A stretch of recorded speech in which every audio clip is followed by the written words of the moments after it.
vamos tentar fazer isso. Eu vou pedir um espaço para vocês, né, para falar, para lembrar para vocês que esse evento está no contexto de duas formações que eu recomendo muito. Eu sou suspeito para falar, eu sei, mas eu não estou aqui precisando inventar nada, tá?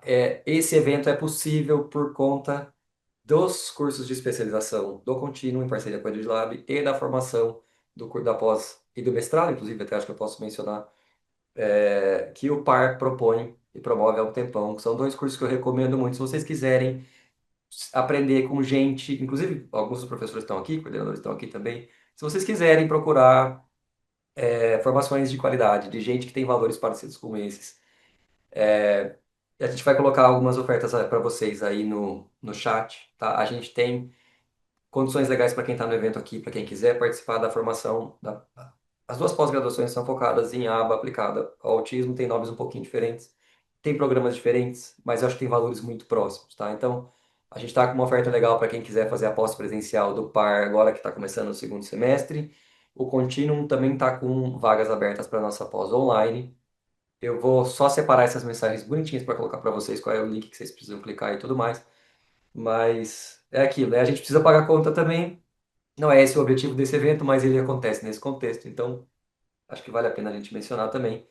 E que esses programas e outros com valores parecidos ou com professores bacanas como esses cresçam, tá? Então, essa também é uma forma de valorizar um pouco esse contexto todo que está por aí. Cássio, você quer falar alguma coisa agora ou eu já posso ir chamando Posso ir seguir? Tá. A Cássia está aqui como ela do Par aqui e também para falar um pouco do trabalho incrível que o Par faz há um tempão, inspirando e formando esse povo todo. Mas eu vou deixar para o chat essa parte comercial que é importante, mas que não é aqui o nosso foco principal. Deixa eu puxar a nossa última roda da manhã. Oitava dimensão, quando foi que compaixão precisou ser especificada? Com a Cássia, que eu já apresentei aqui, apresentando, com a Cláudia Coimbra, que está aqui com a gente há um bom tempo também, reagindo e abrilhantando essa conversa, mas que agora vai ter um pouquinho mais de espaço para falar. A Cláudia é psicóloga clínica, professora, supervisora, orientadora e coordenadora da pós, que eu acabei de mencionar do PAR. Tem mestrado e doutorado em educação pela PUC São Paulo, certo, Cláudia? Me corrija se eu falei alguma besteira, tá? E para debater, mesmo esquema, tá? Já virou uma salada. Isso aqui todo mundo pode debater, mas a gente vai nomear aqui a Carol Alves, mestre pela PUC São Paulo, diretora da Entre Meio Intervenção Comportamental e docentes em instituições como o PAR e o Instituto Contínuo, tá? E o Rodolfo Dib, que está aqui também com a gente, mestre e doutorando. Eu não sei se você terminou já, Rodolfo, me corrija se eu estiver errado, mas tá em processo, né? Força! Está fazendo doutorado então, em psicologia experimental pela PUC São Paulo, analista do comportamento acreditado pela BPMC, professor e supervisor em instituições como o Contínuo, como o PAR, como o HC da USP. Também é um prazer ter você aqui no programa e no nosso evento, tá? Palavra sua, Cássia e Cláudia. Obrigado, gente, por estarem aqui mais uma vez. Uau, uau, uau, uau. Olha, obrigada, Pedro, por dar a palavra aqui para gente. Clau, por favor, senta aqui do meu lado. Quando eu fiquei pensando Uhum.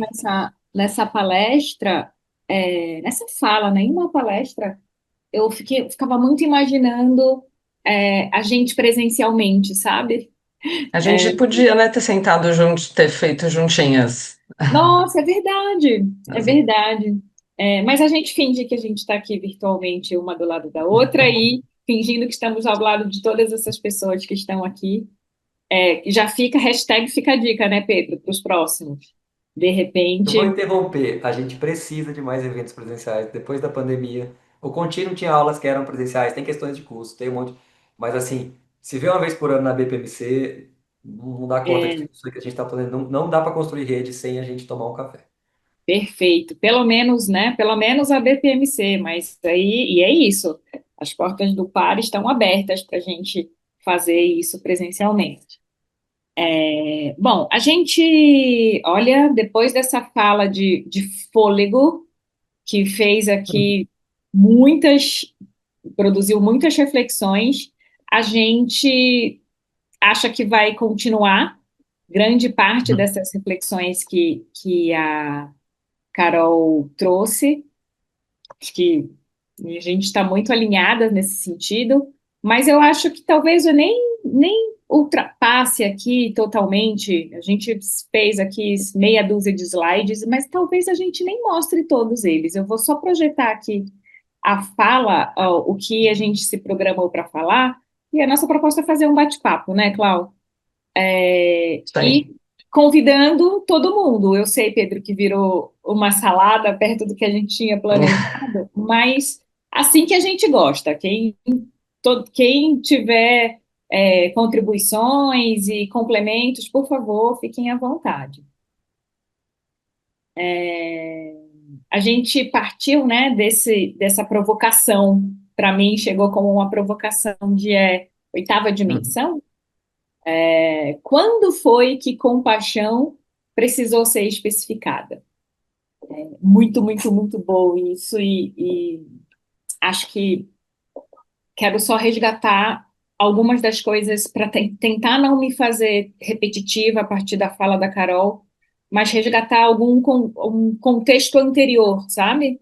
Desde quando eu comecei a pensar em algumas propostas que têm surgido na nossa área, alguns nomes, alguns produtos, alguns novos produtos, eu venho refletindo sobre isso, e essa é uma discussão que perpassa muito do que a gente coloca, discute ativamente com os alunos na formação, né, Clau? Principalmente na disciplina de ética. O que a gente está fazendo, né?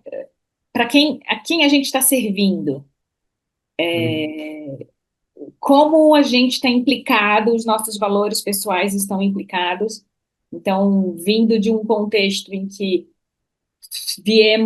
nascemos na psicologia, a partir de uma proposta de tornar esta ciência mais próxima de uma epistemologia das ciências naturais, daí veio a análise experimental do comportamento com toda a sua força, se constituiu, e aí as demandas sociais passaram a ser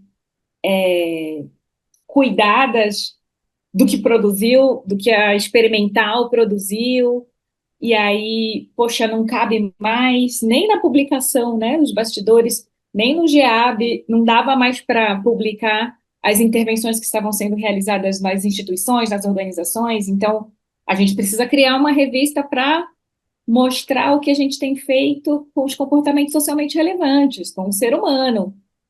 Então, essa demanda inicial vem de uma questão prática, em decorrência da pesquisa, enquanto a análise do comportamento era Uhum. um campo de produção de conhecimento, sobretudo, e que foi se constituindo também como um campo de resolução e de prestação de resolução de problemas socialmente relevantes e de prestação de serviço hoje em dia, né? Muita coisa aconteceu nesse percurso.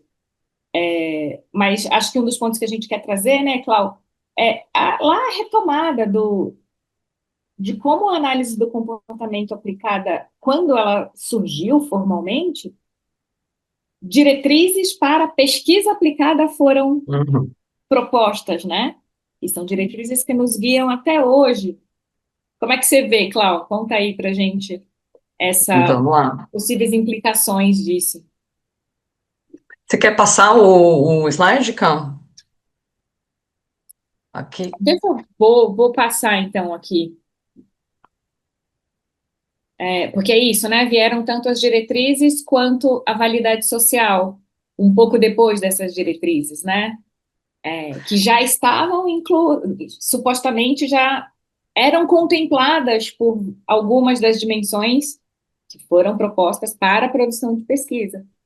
Mas a Exato. partir daí, várias variáveis antecedentes. Eu quero que vocês acompanhem esse nosso bate-papo, pensando que a gente está tentando fazer um exercício de avaliação funcional, tá?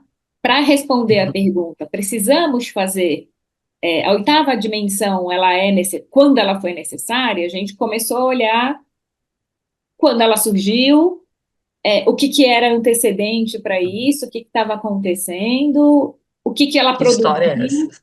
certo? O que ela tem produzido, o que talvez ela produza. E aí a gente tem vários antecedentes até esta proposta mais estruturada, ainda que ela já estivesse implicada desde 68, com mais ênfase por meio da validade social, desde 78.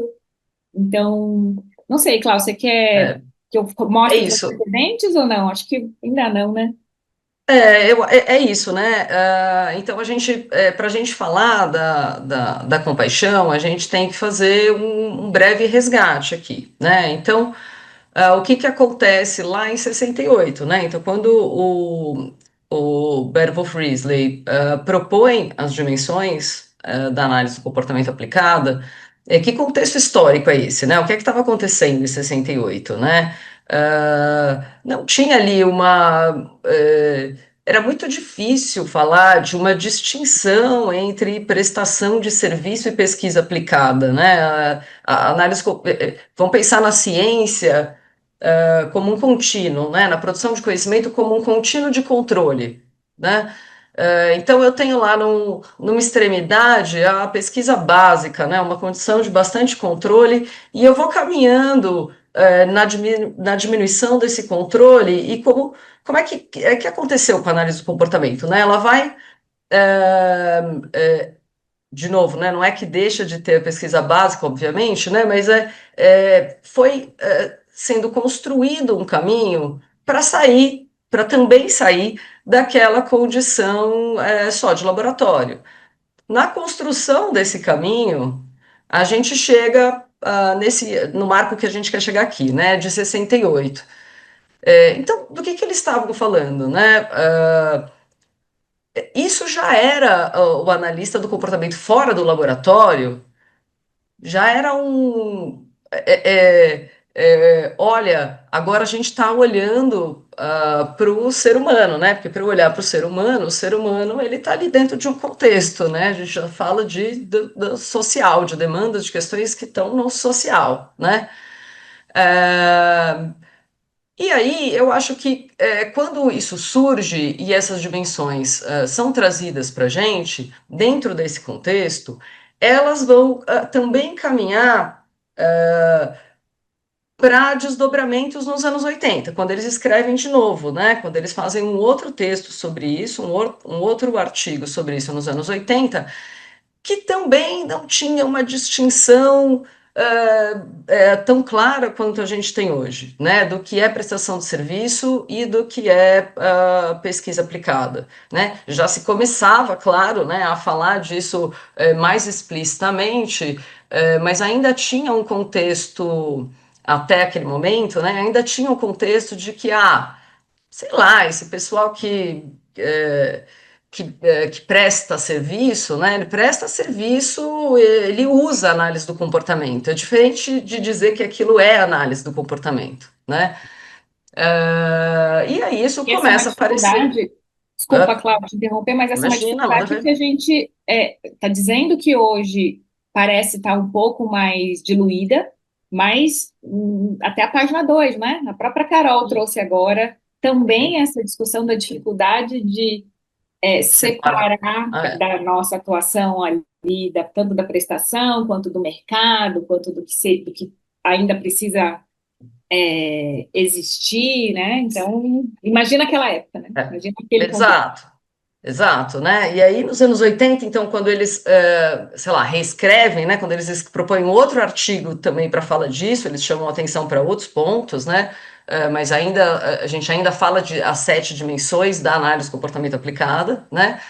Ah, isso eu acho muito interessante, porque no Brasil, estou pensando, poxa, foi ontem, né? Foi ontem, foi lá, sei lá, o Sérgio Luna em 97 vai falar, olha, gente, o prestador de serviço ele está sob controle de coisas diferentes do pesquisador. Engraçado, parece tão óbvio, né?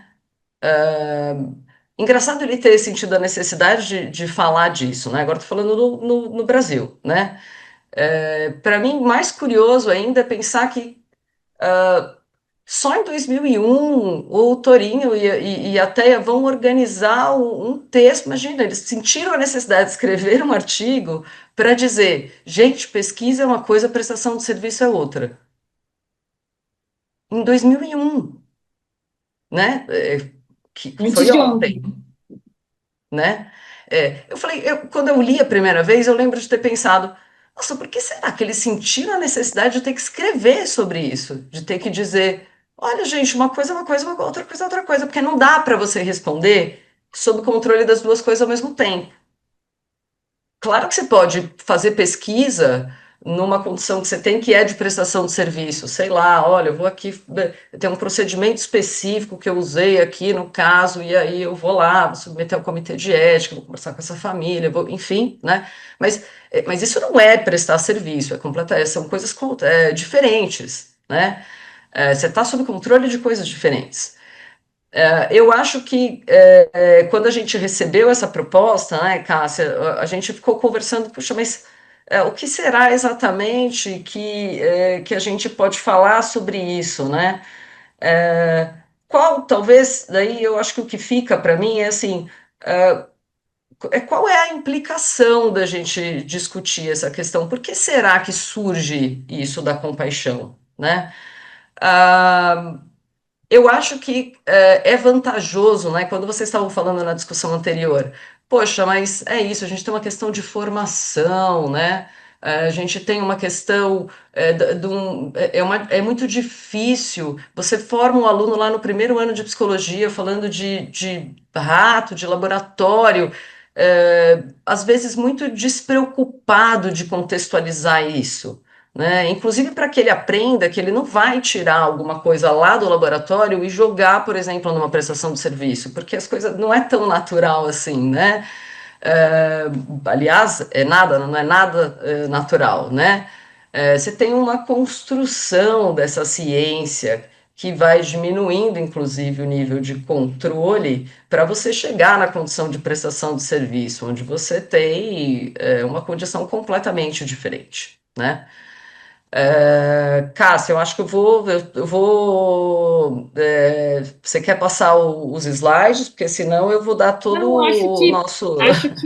acho que agora vale, Cláudia, a gente trazer para um pouquinho mais para perto. Dito esse contexto, vamos tentar continuar nesse exercício aí da análise, entender, discutir possíveis funções dessa proposta, né, da oitava dimensão. Uhum. Mas se a gente focar ainda no antecedente, eu acho que a Cláudia vai poder complementar, nesse contexto histórico que a gente trouxe, a gente teve sim a análise do comportamento produzindo tecnologia de muito sucesso, e intervir em comportamento humano, não só de pessoas neurodivergentes. E aí, em paralelo, a gente teve um dos primeiros booms, que foi o diagnóstico de TEA, que só vem crescendo. Então, o aumento da demanda por esse tipo de serviço, e aí a gente teve boom de serviço, já que teve boom de serviço de formação cara, então uma necessidade de subsidiar esse serviço, e aí, portanto, necessidade de critério para subsidiar que tipo de serviço, sobretudo, o governo paga, tem que ser coisa que funciona. Então, começa aí a entrar a prática baseada em evidência, sem querer entrar no mérito do que essa terminologia também implica. E aí, bom, então já que tem que ser coisa que funciona, tem que ser baseado em ciência.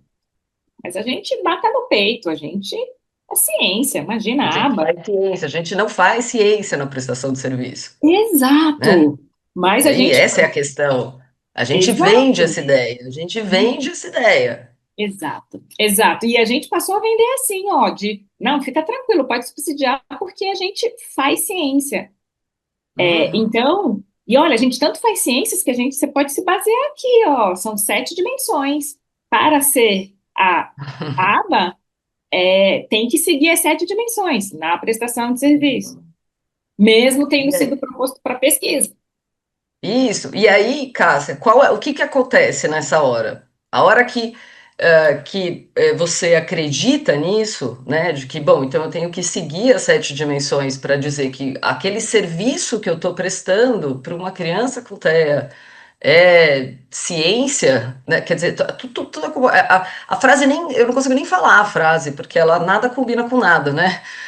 Quando isso acontece, é, veja, se comprometer com a ciência, nossa, é uma grande responsabilidade, né? Além de um grande equívoco, porque você está prestando serviço e então está sob controle de outra coisa, ela é uma responsabilidade tão grande que você precisa fazer que tipo de coisa, Cássia? O que que a gente precisa fazer para dar conta disso? A gente precisa é, ah, organizar esses processos de uma maneira protocolar, né? Então precisam ser 3 blocos consecutivos de ajuda física total para você ir para 3 blocos consecutivos de ajuda física leve. Que Ainda mais com invenção uma foi essa? demanda, com uma prevalência de 1 para 36. Isso, então você precisa, Né? exato, Então, né? Você tem muita criança para ser atendida, você não tem tempo de formação. De novo, né, foi o que a gente já discutiu aqui, né? É, como é que você dá conta disso? Você consegue, por um trabalho técnico, você consegue formar alguém lá com um conjunto de horas. Me dá uma quantidade de horas, eu ensino qualquer um a ir lá aplicar um VBMAP, né? E inclusive montar um planejamento, entre aspas, né? Porque se é para preencher lacuna de protocolo, você não precisa de análise, né? Você vai lá e mandar um trabalho técnico, né? É fácil você formar o técnico, é rápido, não é, né? O custo é baixo. E acho que aí também muita gente se beneficia disso, né? Porque isso é bom para um contexto clínico, porque eu consigo ter mais profissional e aí eu consigo ter mais crianças sendo atendida. Isso é bom para quem vende os cursos dos protocolos, afinal de contas, cada novo protocolo vou ter que fazer um novo curso, porque eu não sei análise do comportamento, né?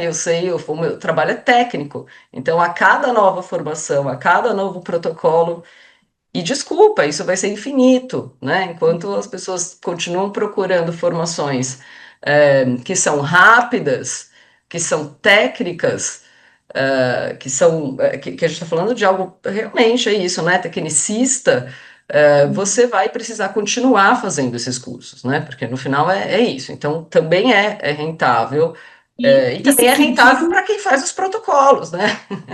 e se sentindo incompetente, né? Porque afinal de contas, mais um. Não, mas espera aí, esse eu ainda não fiz. Já algumas pessoas, alguns alunos nossos chegam, nossa, Cássia, eu tô vendo esse perfil aqui, eu tô acompanhando esse perfil. Você conhece? Não, não conheço porque eu não tenho perfil, né? Mas também um perfil X. Então, ela me disse que se meu PEI não tiver 39 objetivos no mínimo, eu não estou fazendo aba, eu não estou sendo ética. É isso. Que é isso? O foco ficou na produtividade, na padronização em protocolo. E É isso. Ainda tem que padronizar o número de horas, tudo tem que padronizar. exato, exato. E aí, com isso, não deu certo, né, gente? Boom de críticas à aba.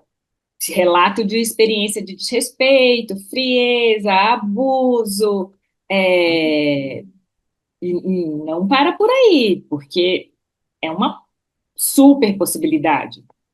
O campo monetizou, né? O campo monetizou, precisa de mais demanda, de mais pessoa trabalhando, com uma formação insuficiente para atender a demanda atual. Uhum. Boom de clínica, vários booms. Foi de propósito essa coisa dentro do nosso evento, tá, gente? Do boom. Ah, é Mas ao, mesmo. mas, ao mesmo tempo, a vida continua, né? A ciência evolui, as nossas práticas culturais se transformam e, ainda bem, o aumento do conhecimento sobre o TEA. Pessoal, inclusive, as próprias pessoas com TEA se autoconhecendo, o aumento do conhecimento técnico, do conhecimento científico. A gente viu aí a cultura alterando concepções e valores que antes não eram tão salientes para nós, anticapacitismo, inclusão social, antirracismo, aceitação da diversidade, as práticas baseadas em evidência, no sentido de fazer o que funciona, não seguir a lista de protocolo e de lista. Mercantilização, precarização, boom do burnout. Uhum. Na hora que eu não sei o que fazer, na hora que eu não tenho suporte, não tenho supervisão, as redes sociais apresentando aí, as pessoas se formando pelas redes sociais e comparando o que se faz ou o que não se é recomendado a se fazer pelas redes sociais. Resultado, todo mundo Uma adoecido, né?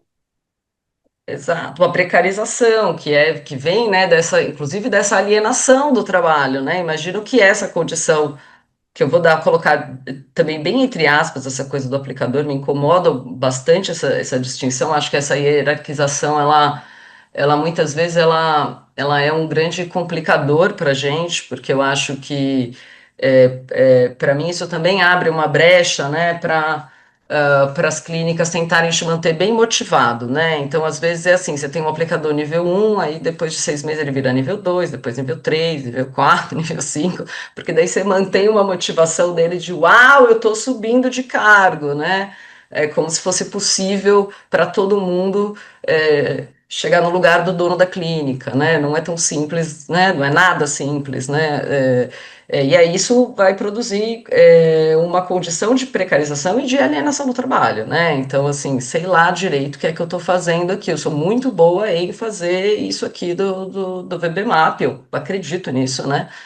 É, enfim, né, que de novo é também parte da mesma questão, de uma das questões que a Carol traz, que eu achei incrível, que eu acho muito importante, né, da gente discutir mais, que é essa. é, é, Inclusive, é muito interessante como pensar nesses protocolos, no lugar desses protocolos, primeiro com a importação deles, né? Muitas vezes coisas bastante descontextualizadas do nosso contexto cultural, né? É, enfim, né? Sob Uhum. controle, de novo, né? Sob controle do que a gente está, Para né? quê, né? Para quê? Exato, Para quê que isso está exato. acontecendo? A Então, gente está respondendo a quem, exato, exato. né? A gente olhou aqui alguns dos antecedentes, acho que a Carol trouxe maestralmente aí outros mais com uma profundidade ainda maior, então não vou me ater a tantas dessas coisas. Então agora a gente tem que olhar a resposta, né? Diante de tudo isso, o que que a gente veio vendo, o que que a gente vem vendo acontecer no nosso campo? Uma tentativa de, olha, peraí, alguma coisa está errada, a gente está negligenciando alguma coisa. Se a compaixão já estava implicada desde lá do início, o que que a gente está deixando de fazer, certo? Então, o que que a gente viu acontecendo? As respostas que foram emitidas aí. Um apelo por mudança. E não só um apelo interno, não era só a gente ali se auto-observando, ainda que isso aconteça em menor escala, mas de a comunidade reivindicando, ou não dá para você ter aí uma prática que pode ser, que está funcionando como uma prática manicomial, de restringir ali a vida de uma pessoa por horas e horas. E aí o que a gente vem percebendo, né, Clau, é muitos termos surgindo. A nossa área adora termo, adora nome, adora Ah, sigla, é, a gente sempre adora. fala do treino de comunicação funcional. Para mim, esse é o melhor exemplo.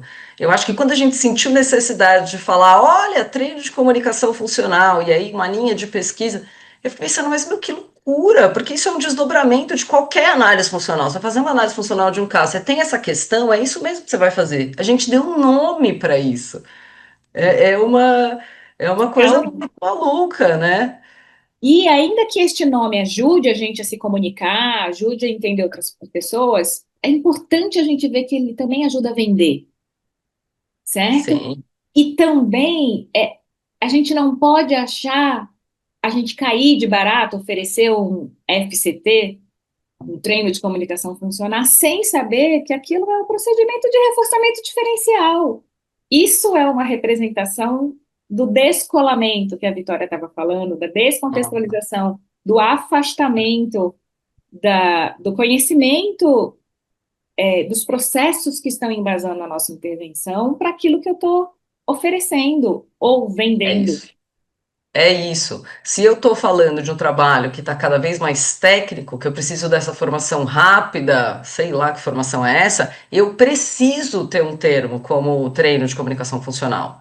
Porque Uhum, isso eu consigo dar e falar, olha, é isso aqui que você vai fazer, né? exato. É, ele não vai conseguir derivar uma análise, ele não vai conseguir tirar uma análise daquele caso, porque ele não tem formação para isso. E ele não é nem incentivado, porque tem essa coisa da supervisão que não é supervisão, né? Que é aquilo de alguém dizendo para ele o que ele tem que fazer. Agora você vai, agora muda esse estímulo, agora vai para a etapa 7B, 11, né? Então, quer dizer, ele nem sabe o que ele está fazendo, então ele precisa desse termo, né? E será que é interessante que ele saiba, né? Que ele aprende? Não é exato para muitas, eu imagino que para muitos lugares que estão oferecendo esse serviço, não é interessante que ele saiba, porque ele Exato, tá, pelo vou formar minha contrário. concorrência, né? Enfim, E aí a gente vê mais nomes surgindo. E eu vejo, assim, eu reconheço que é uma tentativa mesmo de promover mudança. A aba contemporânea, a aba de hoje, a aba progressiva, integrativa, tem vários nomes, gente. Você pode escolher, tamanho PNG. A aba compassiva, a aba humanizada, essa eu acho muito louca. Eu acho super, super interessante. Como é que a gente chegou ao ponto de é, precisar passar a vender a aba humanizada, gente? O que a gente está fazendo de errado, né? O que a gente está deixando de fazer? talvez a discussão de compaixão seja bem parecida, na verdade, com essa, né? Quando é que a gente precisou colocar aba humanizado? Porque eu fico imaginando qual é o aba desumanizado, né? Qual que é o não Exato. E aí eu humanizado? fico pensando sobre o controle, assim, me coloco no lugar de quem consome esse serviço. Tem lá, aba qualquer coisa, aba humanizado, oxe, é aqui que eu vou. Ou então quer dizer que tem algo não humanizado, e aí eu vou procurar na rede, tem um monte de coisa que me comprova que não humaniza, aliás, que desumaniza, que robotiza, que circunscreve, que isola. Então, não é fácil, não. Né? A reivindicação de gente, olha só, prática baseada em evidência, não é mais um protocolo, é uma concepção, é um tripé que tem ali os valores do cliente. Se vamos centrar no cliente. Olha, mas está todo mundo adoecendo, então a gente tem que cuidar da gente também, porque se a gente não cuidar da gente, a gente não consegue cuidar do outro. A gente foi vendo aí várias respostas, e dentre elas é a proposta, o resgate da compaixão, que ainda que esta nomenclatura não tivesse tão explícita desde a década de 1960, parece que ela está sendo necessária, como, sabe, como dica de contextual aqui, de olha só, gente, compaixão, e não só compaixão com o seu cliente, porque a gente também tem pesquisas mostrando que excesso de compaixão em contextos de saúde, de prestação de serviço de saúde, também são adoecedores para os prestadores de serviço. Então, também precisa a autocompaixão, para você não se dedicar tanto mais ao cliente sem olhar para os seus limites, para os seus valores e acabar sucumbindo mesmo por excesso de trabalho. Então, a gente está aqui, a gente avaliou que uma das respostas a esse cenário todo é a proposta que surgiu antes de ontem de a gente passar a considerar a compaixão como uma oitava dimensão. E eu fico muito me perguntando, sabe, Clau, se a gente foi tão eficazes em mal compreender as sete dimensões como guias para prestação de serviço, será que a gente, como oitava dimensão, não passaria a emitir comportamentos compassivos, mesmo É, que fosse por é, uma compreensão equivocada?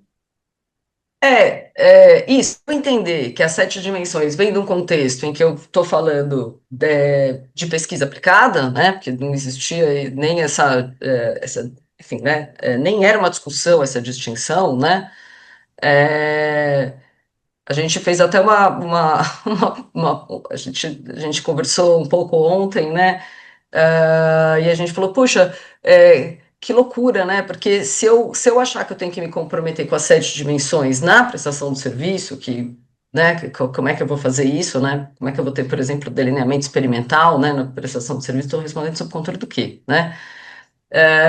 Às vezes dá essa sensação de que, bom, vamos colocar com paixão aqui, porque se esse pessoal está prestando serviço, tentando atender a essas dimensões, de repente é melhor a gente colocar com paixão aqui, para que eles atentem para isso, porque se fosse pesquisa, pelo menos você está submetendo ao comitê de ética, né? Então tem alguém olhando o que você está fazendo, né? E tem alguém dizendo, opa, amigo, isso você não pode fazer. Mas aí você está usando as dimensões na prestação de serviço, que na verdade o que você está fazendo quando você tenta fazer, é, quando você presta serviço achando que você está fazendo pesquisa, você está sendo um maravilhoso behaviorista metodológico, inclusive, né? Porque você está lá enfiando o negócio na, naquela criança, né? E não o contrário, né? E aí, no final das contas, poxa, então, de repente, vale a pena, né, a gente falar da compaixão, sendo que mesmo que você estivesse falando de pesquisa, puxa vida, né, você também tem que atentar a isso, que você está falando de comportamentos socialmente relevantes, né? Sim. E eu acho que essa confusão, para mim, de pesquisa e prestação de serviço, ela é vantajosa. Ela não para a gente, não para a nossa área, né? Mas eu acho que muita gente se Não, para beneficia todos. disso, porque Uhum. você vender esse discurso de que o que você faz é ciência, você vende pacote de procedimento, você vende protocolo, você vende um trabalho técnico e o pior, você vende isso mostrando para aquela família no teu lugar de poder, né? Mostrando para aquela família que você vai tirar aquela criança de um lugar, num marco X do desenvolvimento para colocar no outro em 6 meses, né? O que é complicadíssimo, né? Apresentar gráficos para uma família como o gráfico, né? Como um recurso que eu acho, eu também acho complicado. Eu acho que ele é um recurso da ciência, ele é um recurso que eu preciso de pares, né? Também para debater comigo. Às vezes eu acho que há uma despreocupação assim muito grande nessa coisa do apresentar gráfico. Pô, quem é que vai discutir com gráfico? Você tá lá, você chega lá com a família, manda um monte de gráfico um atrás do outro e fala, pronto, olha lá como a criança está avançando. É difícil discutir com gráfico, né? E a família não vê ali aquilo na vida real, não vê de fato a mudança que para ela é relevante, que é significativo. O próprio indivíduo não se vê ali evoluindo, mas o gráfico está subindo, Mas os aquele cientista quadradinhos estão sendo está sendo. preenchidos, né? Aquele cientista está me contando de curvas ascendentes, como é que eu vou discutir isso com ele? Não consigo. E ele é um cientista, tá? Psicólogo. É muito poder, né? É uma relação desigual, inclusive, aí, de poder. É, Então, se a gente olhamos aqui algumas das respostas, de novo, que todo aquele contexto e todos aqueles antecedentes acabam evocando, as consequências disso, elas não têm uma resposta fácil, sabe? E eu acho que a gente está num momento em que isso ainda está sendo construído, porque tem pesquisas sendo ainda sendo desenvolvidas. Aliás, o doutorado do Rodolfo logo, logo vai sair. Te imagina aí que logo, logo, gente, a gente está falando aí coisa de 2 anos, tá? Isso é logo, logo para um doutorado. Mas, e a gente estava numa super expectativa para ele sair, porque ele está super estudando a fundo essa questão da, das implicações da compaixão e tudo mais na nossa área. Só que a gente precisa se perguntar para que que serve, para que essas respostas servem, o que que elas podem produzir e resgatar para quem a prestação de serviço deveria responder. Então, se a gente for olhar para algumas potenciais funções da utilização desses novos termos, dessas novas roupagens para os diferentes tipos de intervenção, mais perguntas surgem, né? São poucas respostas aqui, mais reflexões. Será que a gente atribuir, né, a oitava dimensão, incluir, vai estar funcionando como um tato, descrevendo algo que está acontecendo atualmente? Ou será que seria um conjunto de regras ou dicas ou SDs para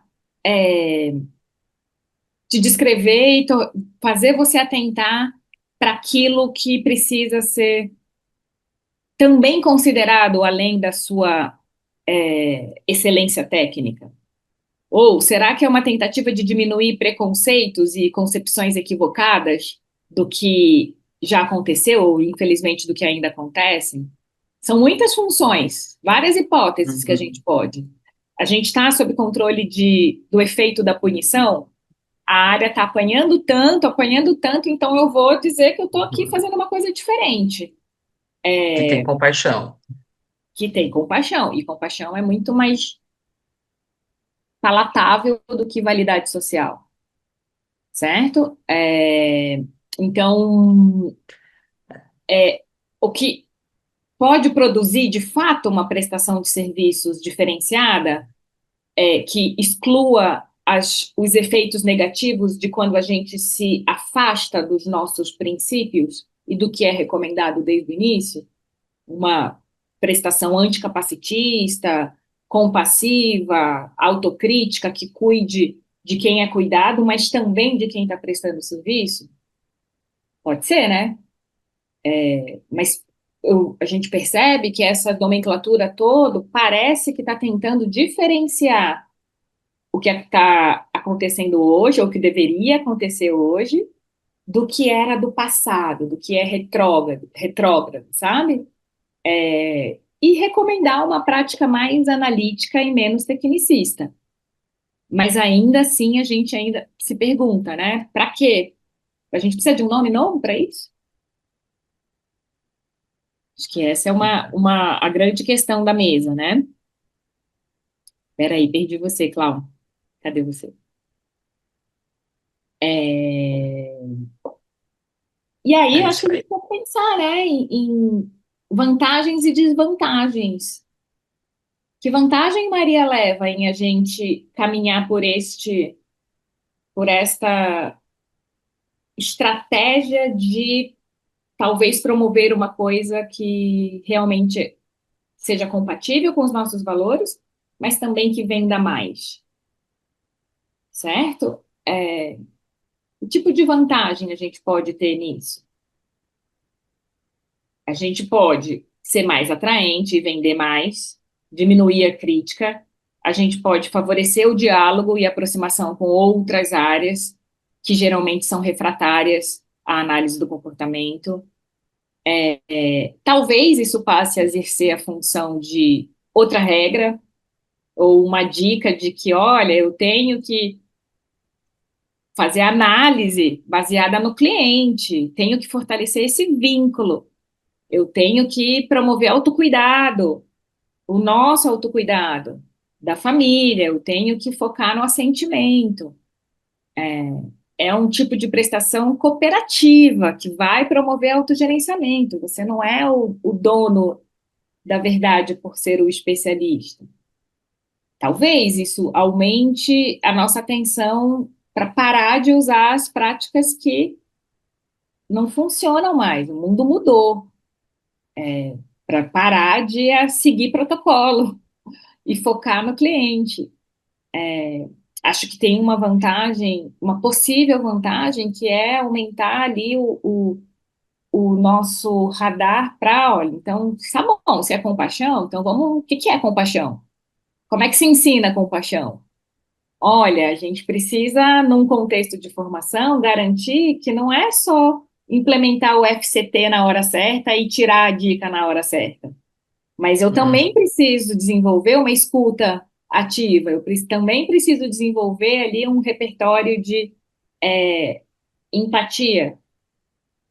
Não é, são várias coisas que precisam ser formadas, várias Você habilidades. precisa também ficar sob controle do que está acontecendo na hora, né? Porque esse conjunto de regras, né, Cássia, acho que é isso, assim, falar de um trabalho técnico é falar de um trabalho que está ali sob controle de um conjunto de regras, exclusivamente sobre um conjunto de regras, né? E o que você faz com isso? Você precisa estar insensível ao indivíduo que está na tua frente para você conseguir seguir aquilo. Se alguém te fala assim, ó, você tem que aplicar hoje 15 programas, você vai fazer um intervalo de 10 minutos às 10h26, Você vai nananana, você vai usar esse esquema aqui de reforçamento. Hora do intervalo, sei lá, você deixa a criança lá brincando ali, né? Esse conjunto você precisa estar muito insensível à criança que está lá para frente, né? Eu acho que a hora que traz essa questão da compaixão, talvez também seja isso, né? De dizer, olha, pelo amor de Deus, olha para essa criança. Olha para essa família um pouco, isso é necessário, acho que vai de encontro com isso que você diz, né? Mas será que é uma proposta de algo que é mais analítico, né? É, enfim, né? A gente precisa de mais tempo para ver o que que vai ser selecionado, né? É, Mas atentos a vários riscos. Por exemplo, é um nome novo e nada da prática mudar, certo? Eu uhum. mudei a Ou, marca, mas eu continuo fazendo a mesma coisa, que é não estar sensível nem ao cliente, nem a mim enquanto prestadora de serviço, que é, vai se enrolar respondendo as mil e umas demandas e vai adoecer e não vai, entendeu? É um ciclo muito vicioso. ou entender a compaixão como esse pacote de topografias, né? Então, você Exato. precisa sorrir, você precisa, né, Check. acolher. Assim, Aham, e aí, de novo não tem análise, né? De novo aham. pode virar um grande pacote ali de coisas a seguir, topográficas, né? Exato. Mais riscos. A gente pode fortalecer essa ideia de que aba é sinônimo de prestação de serviço para a TE. E ponto. Não é? A gente também pode manter concepções equivocadas sobre a análise do comportamento, não só sobre a aba, mas sobre a análise do comportamento. Puxa, olha, agora a aba compassiva se desligou lá da análise do comportamento. Aquilo lá era o Skinner querendo dominar o mundo, dando choque nas pessoas. A gente também pode, de novo, agora tem esta solução, agora é este modelo que funciona. É a terapia aba compassiva. Se não isso, olha, tem que ter certificado do fulano de tal, alguns dólares, porque se for em dólar é melhor do que se for em real. Então, o que a gente pensa, assim, aí eu vou falando mais pessoalmente, que tem a ver com o início da minha primeira fala lá no debate inicial, que eu penso que a gente continua, não quero ser hipergeneralista, mas acho que um grande risco é continuar desviando o foco do essencial, sabe?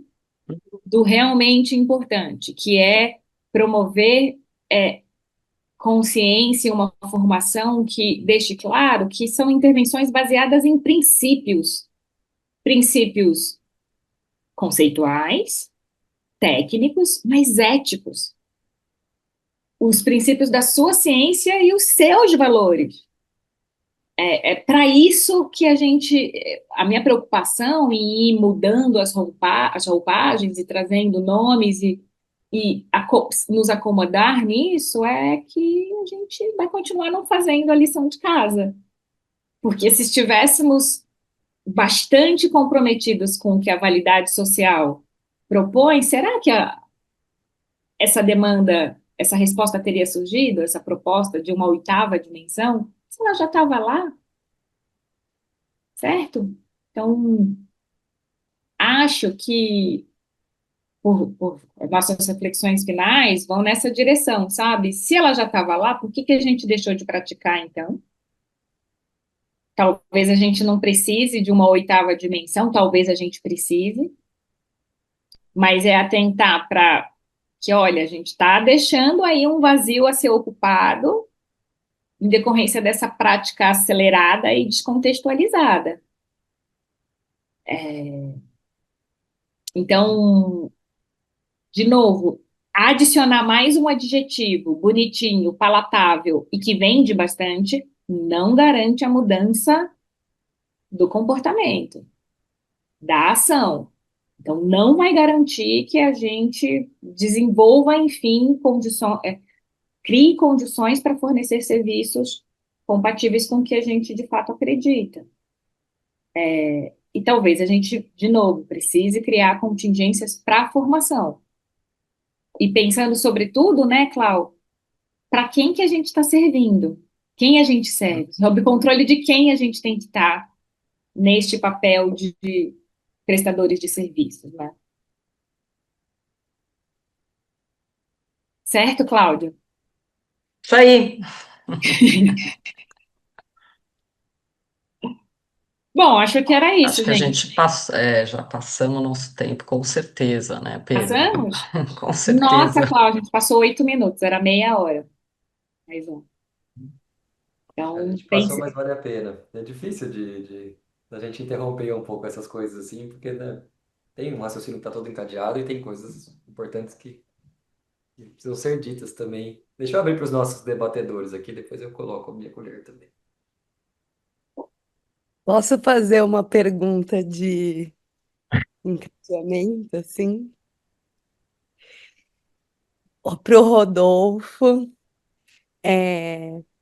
para toda a mesa, os debatedores, Carol Alves, Maíra também, Vieira também.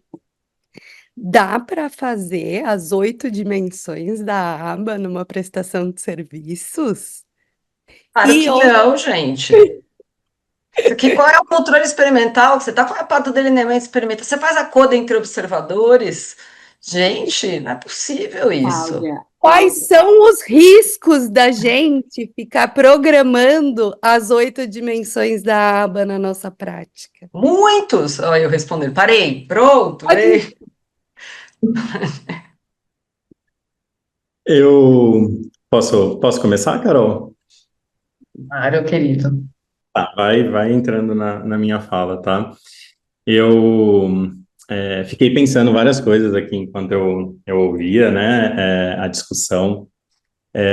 Bom, primeiro acho que eu quero agradecer o convite para estar aqui e dizer que é uma honra estar aqui com alguns dos meus professores, parceiros de trabalho, né, e para debater um tema que eu considero crucial para o futuro da análise do comportamento. E, né, a compaixão é o tema, né, como vocês já disseram, né, central que eu tenho trabalhado no meu doutorado. Então, é um tema muito caro para mim. Eu tenho tentado estabelecer uma conversa entre a validade social e a compaixão. E tentado responder, né, quem olha para a validade social está olhando para quê?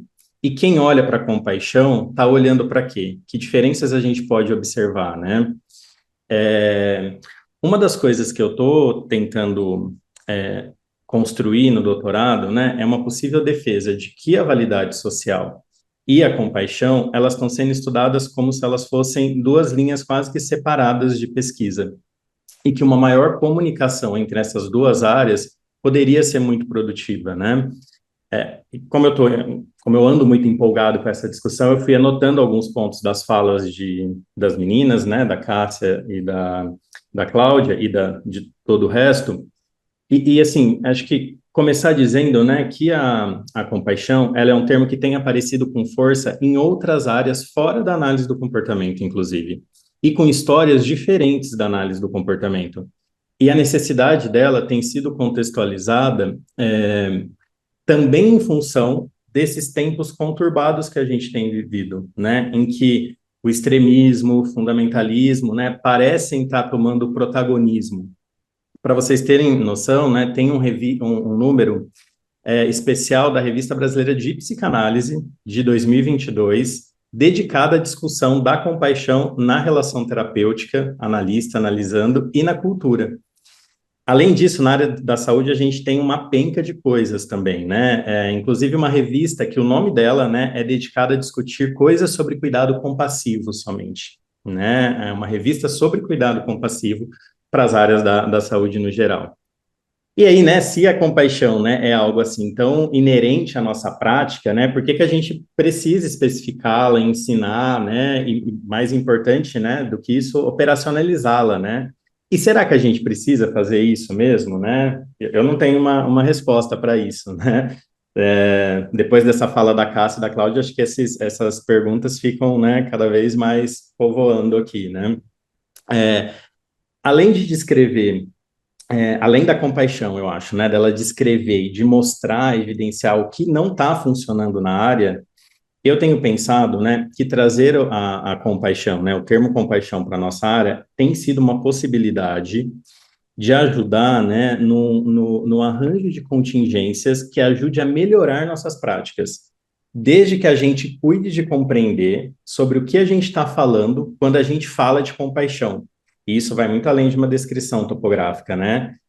A compaixão é um termo bem amplo, que tem sido usado, que é usado pelas pessoas, né, e pelas áreas, com significados que não necessariamente são compatíveis, né? Quando a gente fala de compaixão, a gente está falando do que exatamente, né? Para muitos, né, esse conceito, né, de compaixão, né, de aba compassiva, né, ele pode soar como uma novidade, uma tendência, principalmente talvez para os profissionais mais novos que estão entrando na área, né.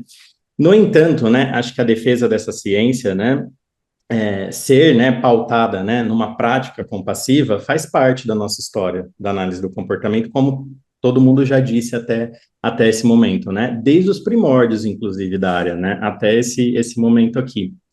E a gente encontra referências a isso, né, como já foi dito, né, na validade social do Wolff, em textos do Goldimon, né, tem um texto de 74, né, onde ele torna praticamente explícito isso, né, ele fala muito das implicações éticas da modificação comportamental, né, e questiona como que a gente pode garantir tratamentos eficazes, né, e acima de tudo compassivos para populações mais vulneráveis.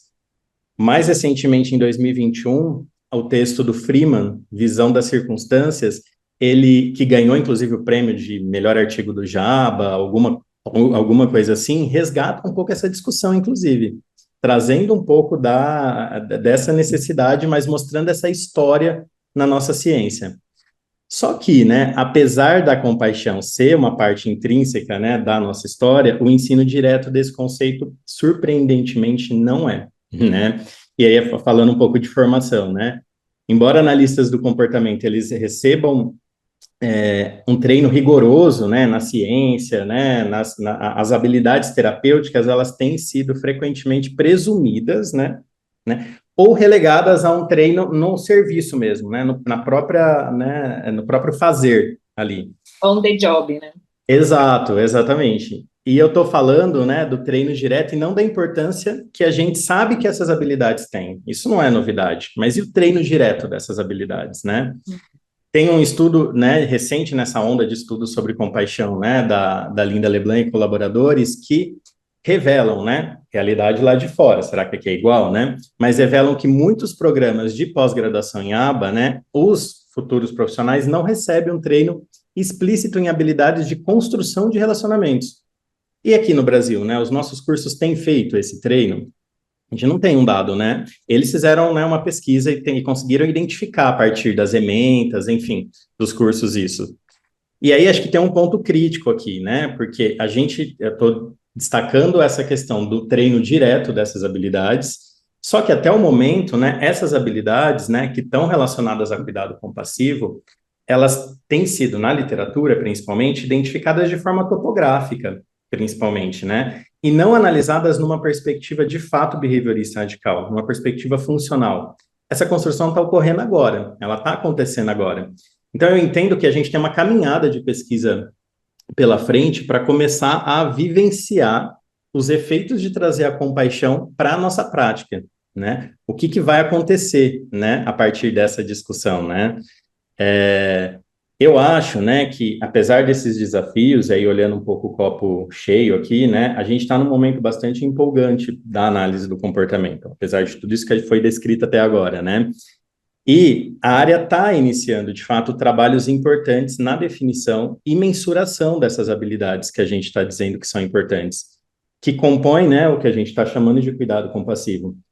Para mim, né, talvez o ponto seja menos, né, pelo menos nesse momento, sobre ela ser ou não uma oitava dimensão, né? Mas sim, né, e já está claro nesse momento para mim, que ela é sim uma área importante de desenvolvimento de pesquisas, de continuidade de pesquisas, porque não é novo, a gente pesquisa sobre relação terapêutica há muitos anos na análise do comportamento, mas de continuidade de pesquisas e possibilidade de mais inserção desse tema no ensino. Acho que entendimento mais profundo das contingências de reforçamento que podem estar associadas à compaixão, ela vai permitir, né, ela vai nos permitir que a gente avance na pesquisa, no desenvolvimento e no refinamento dessas habilidades, né, em futuros analistas do comportamento, né, e mais do que isso, né, acho que até pensando, né, como uma prática cultural, na sociedade em geral, inclusive, talvez, a gente pode avançar para isso, pensando naquele contexto que eu falei anteriormente, né, eu fico pensando também que um ponto muito importante, né, é que a gente deve compreender que cuidado compassivo, compaixão, não ocorre independente do conceito, do contexto no qual eles ocorrem, desculpe, né? O que eu quero dizer com isso, né? Que é muito importante na nossa prática que a gente identifique quais são as barreiras para o desenvolvimento desse repertório, então, e acho que muitas já foram levantadas aqui, né? E garantir que os locais nossos de trabalho ofereçam condições, né, de autocuidado e que modelem esse cuidado compassivo na relação com os próprios colaboradores, como a gente estava falando da questão, né, do burnout na primeira mesa. Acho que para fechar só um pouco das coisas que eu tenho pensado, né, eu sei que a gente está com o tempo apertado, já vou conduzir para o final, né? Mas fechando um pouco das coisas que eu tenho pensado sobre isso, que eu fiquei pensando aqui durante as falas, é que, como analistas do comportamento, né, a gente passa bastante tempo focando no como, né, e no o que a gente está fazendo. Né? A gente tem um conjunto, né, muito grande de estratégias, intervenções para mudar comportamentos, né, socialmente relevantes, ensinar novas habilidades, mas a gente acaba perdendo o rumo, às vezes, quando a gente trata, né, do porquê, né? Eu acho que a área perde o rumo, às vezes, quando a gente trata do porquê fazemos o que fazemos, né? Apesar de toda essa nossa história, da história da nossa ciência e das referências que já foram apresentadas aqui. Um dado importante que é produto de revisão, né, sobre validade social. Apesar dos esforços lá desde 78 do Wolff, os critérios de validade social frequentemente continuam focando no que e no como do nosso trabalho. Então, a gente deve contemplar isso, né, e nos fazer uma pergunta que eu acho que é importante, que é: por que eu estou tomando, né, as decisões que eu estou tomando sobre os resultados e os procedimentos de mudança comportamental para esse cliente, né? Para quem, né? Isso está na proposta de validade social, só que tem sido pouco avaliado quando a gente avalia a validade social. Quando vai avaliar a validade social, isso tem sido pouco avaliado, né? Então, né, eu acho que há muito ganho, né? Há muito a ser ganho, eu acho, com a análise desses atributos críticos, né? Do que está sendo chamado hoje de compaixão, de cuidado compassivo na nossa área. E compreender, né, como esses atributos influenciam, né, esse cuidado compassivo. Eu acho que essa análise ela pode ajudar a gente a identificar alvos que são essenciais para o ensino e treinamento de estudantes e profissionais, além de refinar essas habilidades de modo a favorecer, acho que a generalização, a validade social, e também, né, eu fiquei pensando agora com as falas, né, e essa discussão tem resgatado, né, uma análise, né, de textos muito importantes da nossa área, que parecem ter sido esquecidos com o surgimento de tantos manuais, né, como a Carol disse na fala dela. Bom, então, esse é um pouco das coisas que eu tenho pensado, que eu fiquei pensando, assim, eu gostei muito de ouvir vocês, porque me ajudou bastante também a organizar um pouco essas ideias. É isso. Nossa, e aí agora eu fico com esse desafio que é falar depois de você e depois de todo mundo. Ai, ai. Bom dia, gente. Eu acho que eu vou ser breve primeiro porque pelo adiantado da hora, mas eu acho que porque muitas coisas relevantes já foram ditas até aqui. Queria agradecer e parabenizar também Cássia e Clau pela fala, é, muito bem arranjada, e acho que se tinha alguma dúvida do que nos traz a falar de compaixão nesse momento histórico, pelo menos para mim, vocês foram desenhando esse cenário de uma forma muito clara, assim.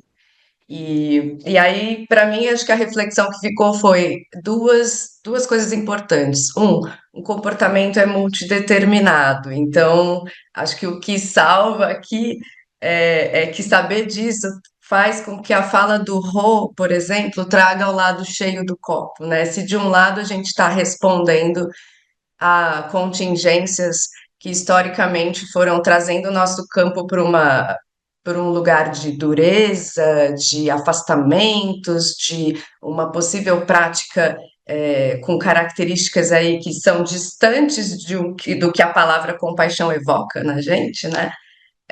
Do outro, né? Então, aqui estamos respondendo quando trazemos a importância da compaixão como uma suposta dimensão, uma nova dimensão, se é que ela já não estava lá desde o começo, né? E então, por que que a gente caiu nisso? Acho que a fala do Rô traz também esse lado cheio, esse lado esperançoso, né? De que a gente pode também, a partir desse momento onde isso já está posto, onde a compaixão já está sendo conversada e dialogada, então vamos operacionalizar no bom sentido, no sentido analítico comportamental. Então, como que a gente ensina esse repertório? O que é ser compassivo? O que é uma prática compassiva quando a gente está nesse lugar que nós estamos, num campo de atuação voltado ao cuidado de pessoas neurodiversas ou em qualquer outro campo de atuação que um analista do comportamento escolha estar, né? Como é que a gente traz de fato isso como dimensão? E a outra coisa que eu pensei enquanto vocês foram trazendo, que dialoga com isso, é das múltiplas funções, né? Então, é um tato, é um mando, é um autocrítico, é uma resposta ao mercado.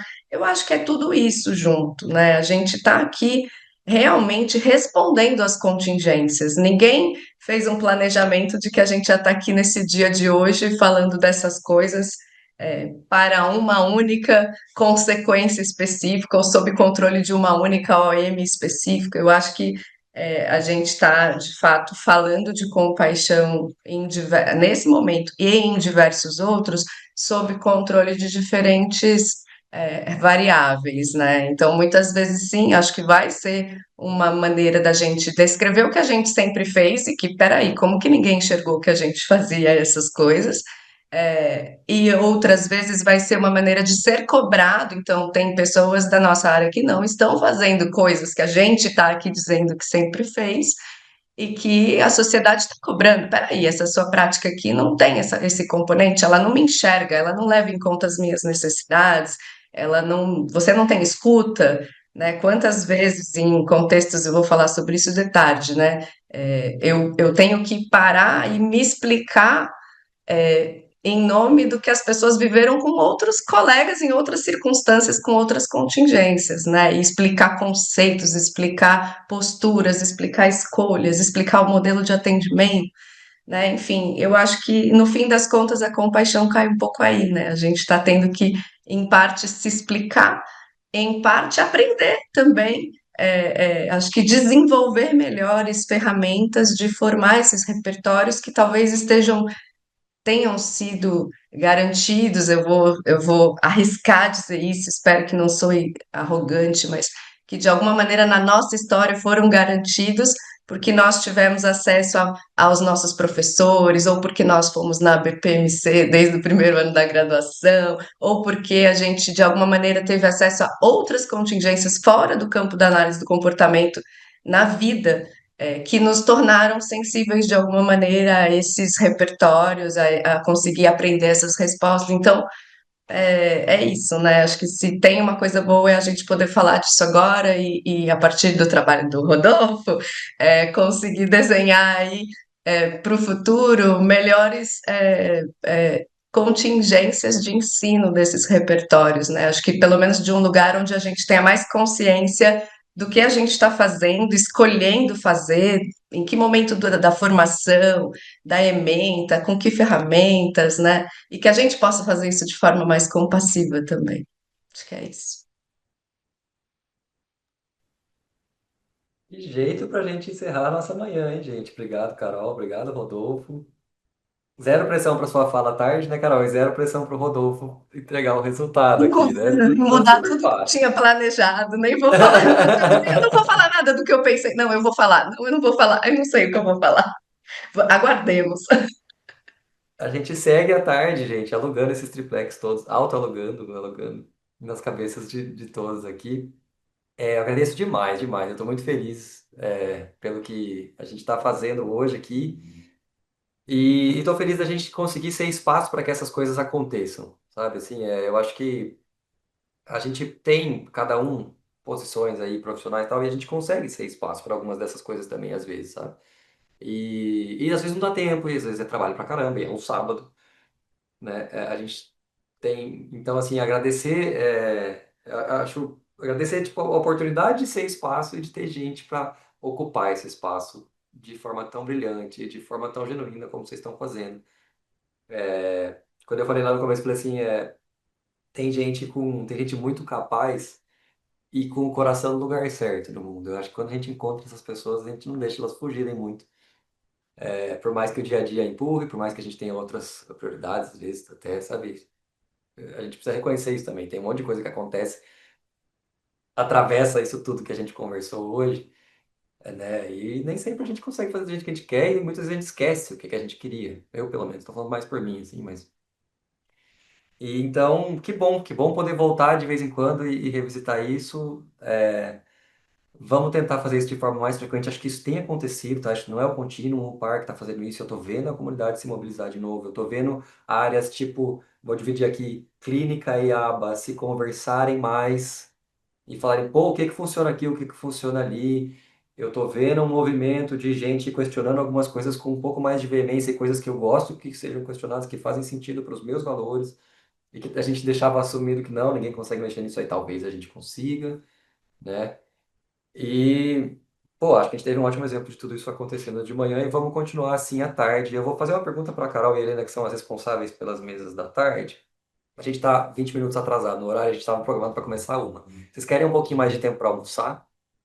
Sim. Hum, Quer começar tipo 1h15, 1h20? Carol, Carol, pode ser 1h20, que já é curto essa pode uma hora ser? de... Pode Sim, ser? sim. Tá, então a gente volta a 1h20. Eu vou colocar nos links do YouTube essas descrições e tal. O pessoal que está aqui no Zoom comigo, mesmo link, tá? Eu vou fechar a sala só para a gente gerar gravações diferentes, mas eu vou abrir o mesmo link. Se vocês puderem participar da tarde também, mesmo quem não está implicado diretamente em alguma das mesas, eu agradeço, que tem sido muito legal ter vocês por aqui. Se vocês não puderem também, é sábado à tarde no Super Nintendo.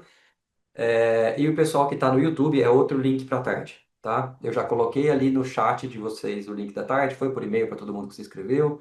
No Instagram a gente coloca também assim que começar. É, Mas obrigado, participação super legal, a gente teve uma audiência constante e bem bacana no YouTube aqui a manhã toda. Eu espero vocês à tarde para a gente continuar essa conversa, tá bom? Muito, muito, muito, muito obrigado, gente, de verdade. Bom almoço para vocês. Valeu, valeu, Muito valeu. obrigada. Até daqui a Obrigada, pouco. gente. Até daqui a pouco. Ó, 1h20 então, tá? 2020. Combinado. 1h20. Beijo para vocês. Até.